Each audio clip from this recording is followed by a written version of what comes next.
Hi guys, thanks so much for tuning into this video. I am Jay Theo, and today we're going to be talking about gay men and our bodies. Within this topic, we're going to be discussing body shaming, body dysmorphia, and also the idea of fitness and workout obsession culture within the gay community. Now, I've been wanting to talk about this topic for a while now. A couple of you guys have reached out to me in the comments, but I think this is such a relevant conversation to have for the gay community. We are obsessed with our bodies. We are obsessed with the way we look. We are obsessed with size. We even have names and labels for different types of body types and different types of sizes within the gay community. It's literally a super focus for us. So I think we definitely need to talk about why that is, where it comes from, and how we can be better as a gay community.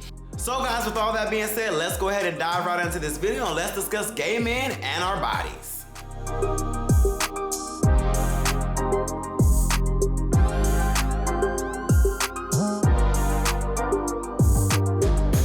So like I said, I think this topic today is very relevant to the gay community. I feel like all of us have dealt and felt with some type of level of insecurity or self-esteem when in regard to our bodies as gay men. And the first topic I want to discuss within this group is body shaming. So first off, let's go ahead and define what body shaming is. Body shaming is defined as the act of making inappropriate and negative comments about another person's weight or size. Frequently, this is something that overweight people are subjected to, but there's an increasing trend in criticizing those who look too skinny or too thin. So I wanted to read the full definition because I definitely do agree that body shaming is primarily subjected to people who are overweight, people who are bigger, people who are seen as fat in the gay community. But I do also think there is an increase of people, especially gay men, that feel like they're too thin, they're not big enough. And this is something that I've dealt with. It's something that I've always felt too skinny. I've always wanted to be more muscular, just based on what the ideal look of beauty is for a gay man. Now, this is no way to diminish how overweight men feel or thick men feel in the community. I definitely don't want to diminish what they're subjected to, but I definitely think people who are too thin or people just across the spectrum of body size within the gay community still deal with body shaming and the feelings of self-esteem and insecurity when it comes to the body, just because in the gay community, the body is such a focus. I literally just said, like, we have all these labels, daddy, outer, twink, all these different names to describe the different body types within the gay community. And I think this in turn makes all of us have some type of connection to body shaming within the gay community. I do want to focus heavily more so on the disrespect that overweight members of our community feel, or people that are bigger or thicker in our community feel. It is disgusting how we literally make it seem like people who are considered fat in our community or overweight, how we consider them invisible, that they don't matter, and that they're not desirable. I remember the days, I'm pretty sure there still are days of this like this on Grindr and Jack, where people are like, no fats, no femmes. That is disgusting. And the fact that people feel so comfortable to be able to say no fats just so shows how little respect the gay community has for overweight members of our community or people they consider bigger in our community. And that is just disgusting. Now, obviously, we all live in mainstream society. We all know what the ideal body types are within our communities, and gay people are subjected to all of that as well. And gay men, just like everyone else in society, definitely focus on this ideal body type and this muscular, fit body type, and that's the only way to be gay. But body sizes range all across the board in the gay community, and we need to start acknowledging that everybody is not a size 0, everybody is not a size small, everybody is not super fit and muscular. We are all human, and we just happen to be gay. We just happen to like men. So I definitely just think that body shaming is a huge issue within our community, and we really have to work towards making sure that we can minimize the amount of body shaming we feel. Body shaming leads to depression, insecurities, ultimately can even lead to suicide for people that really feel subconscious and really feel that they are invisible or that they're not desirable based on their body type.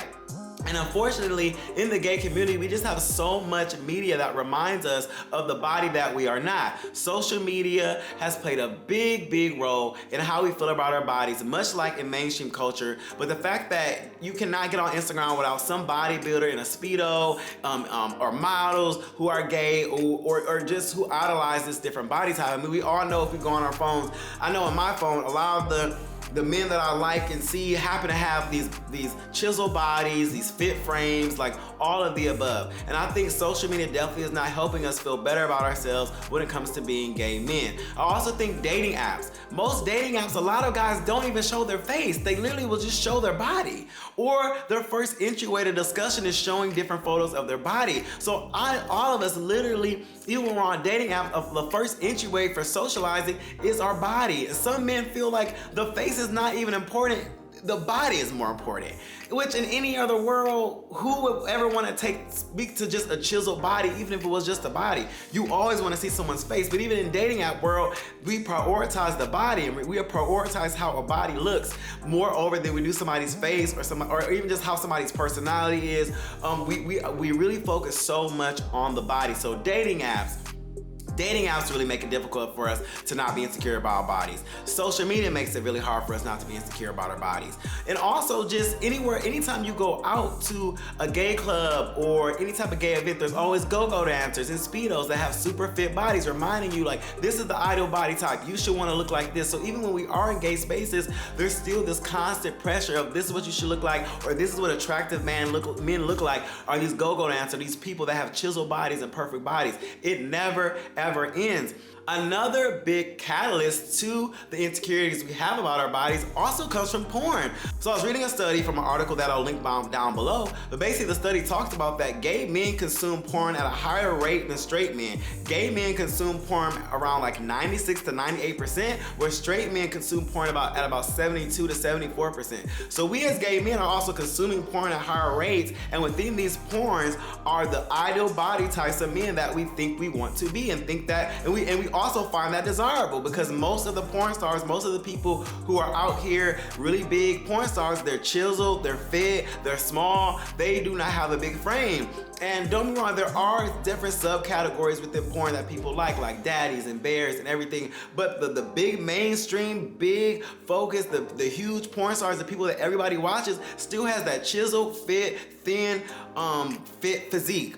And that also, and that's from a sexual standpoint. So that's also showing you sexually what we all desire and what that focus is. So porn consumption also leads to the negative ways we view ourselves when it comes to our bodies as gay men. And all of this just adds to the toxicities we feel and adds us to having low self-esteem, not feeling confident about ourselves, and just wanting to chase this desired body type. And that is not healthy. It's not okay. And I can speak to that from experience. I used to take testosterone, I used to take creatine, I used to take all these protein powders to the point where my doctor literally was like, why are you taking all these, why is your protein level so high? This is not okay. You can get kidney stones. My doctor literally had to tell me to stop taking so much protein. I used to take testosterone pills when I lived in New York just so that I could feel I can get the energy so I can lift more and pump more, because I wanted to be big. I also went through a phase where I was eating 4,000 calories a day. I was meal prepping and eating 4,000 calories a day, stuffing my face, drinking protein shakes to get those 4,000 calories, because I wanted to gain weight. I wanted to be a more muscular guy. I felt like being too skinny. I wasn't attracted being skinny. I felt like this is not enough. And I still have those moments. Even right now, I've been working out more often because my birthday's coming up, and I just keep thinking like, okay, I want a specific body type for my birthday.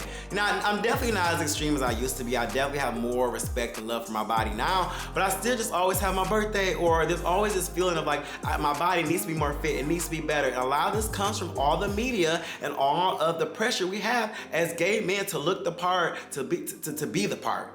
And I can speak for myself that this definitely has had a negative effect on my self-esteem. It's been moments where I've been at the beach and as someone as my size has not felt comfortable with my shirt off, in a sense of like, I feel too skinny, I feel like I have a bird chest, I don't feel muscular enough, I don't feel manly enough, I don't feel like I look the part to attract other men. And I can only imagine what men feel that are bigger, who have a little more weight on them. And I've actually had friends and I have family members that talk about the way they feel about their bodies when it comes to the gay community. So it's really So we as gay men have a lot of pressure from media, from social media, from gay clubs, from porn, from dating apps that really pressure us to view our bodies a certain way. And it really is taxing on our minds, on our self-esteem, on all of the above.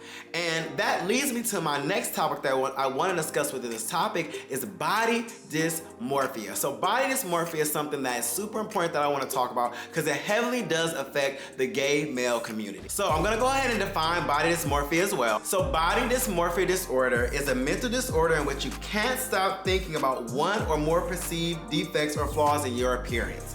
A flaw that appears minor or can't be seen by others, but you may feel so embarrassed, ashamed, and anxious that you may avoid social situations. So body dysmorphia really is kind of like your mind playing, I don't want to say playing tricks, I don't want to diminish somebody's mental health, but it kind of is like your mind hyper-focusing on flaws within your body, and to the point where you may not want to be social or you may not want to interact or put yourself in situations that you have to showcase your body or your body has to be perceived by other people.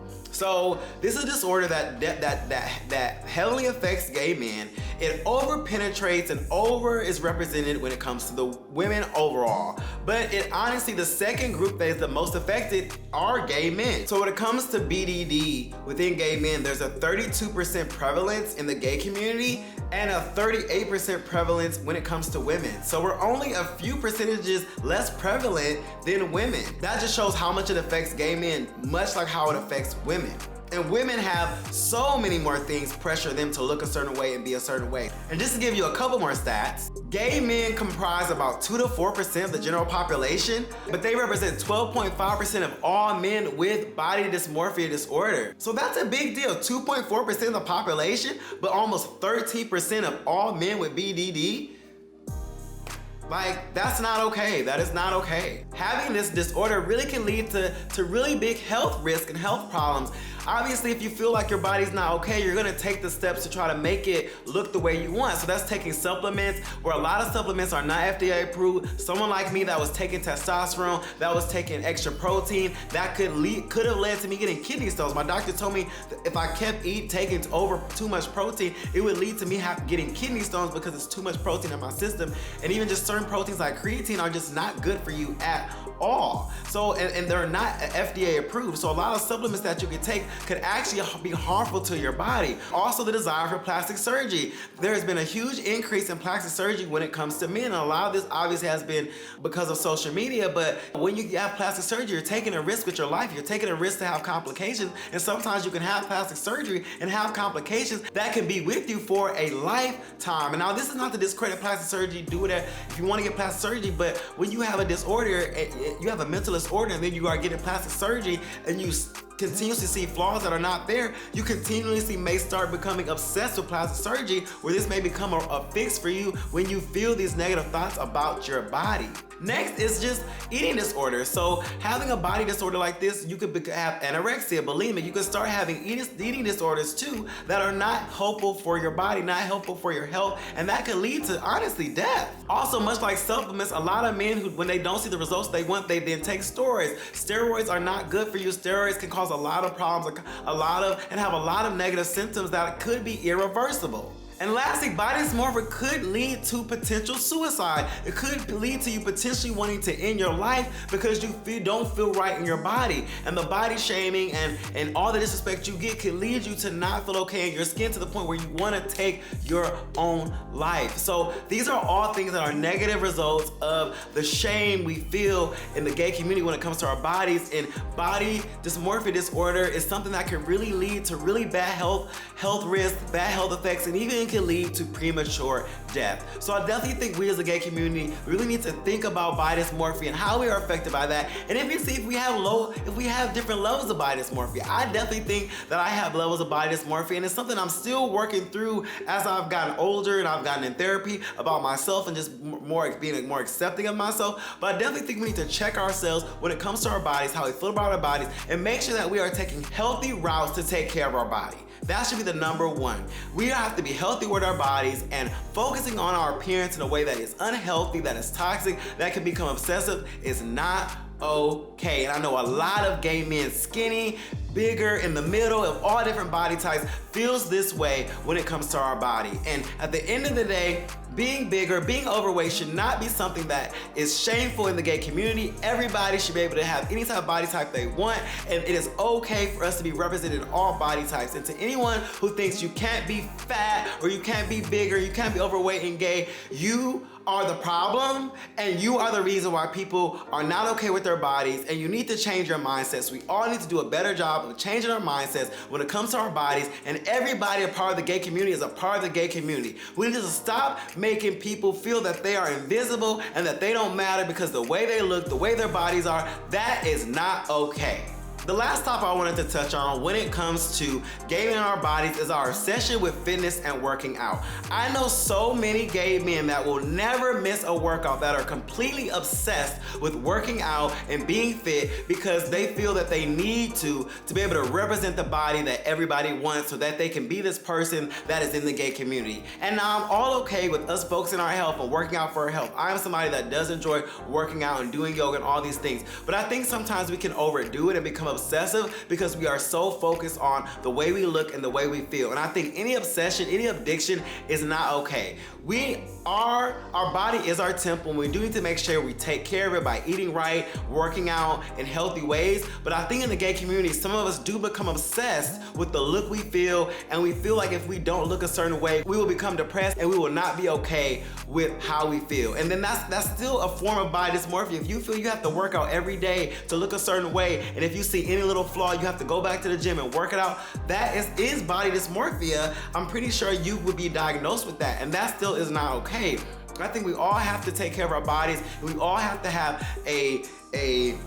we all have to look at our bodies as something that we have to accept. No matter what flaws we have to accept this, as somebody's gonna love us and appreciate us for our body. And I think as a gay community, if we can have more discussions like that, if we can create more of a culture that every gay man doesn't need to be at the gym every other day, working out, being so obsessed with his fitness, that, you know, we will see more of an accepting culture when it comes to our bodies. Until we can get to a place where we feel that we don't need to look a certain way and be a certain way, we're never gonna get there. But I feel like if all of us can start becoming more accepting of our flaws and how we look, and stop idolizing these body types and these people on social media, on dating apps, and in porn, we will be able to be happier with ourselves, more accepting of ourselves, and more accepting of others. So I really hope that all of us can get to a place better with our bodies. I think being gay, there's so many things we have to deal with, and our bodies is a huge one that really negatively affects our self-esteem, causes us to be depressed, and even, like I said, may affect it to where we have a premature death. So all that being said, guys, I hope you guys found this video so insightful. Please let me know in the comments how you feel about this topic. I would love to hear if you guys have ever felt this way about your body, and how you guys have felt about, have you guys ever been shamed about your body? Have you guys ever had or felt body dysmorphia? And how do you guys feel about your body now? I know for me, like I said, it's something I'm still working on, to fully accept my body, to not feel like I need to overly work out, and to be this fitness person. And also just accept my size for who I am. You know, I've been on this planet for 30 years now. I'm really trying to accept my body for what it is, and in a way accept myself for who I am. So guys, as always, stay safe, stay positive, and I will see you guys on the next video.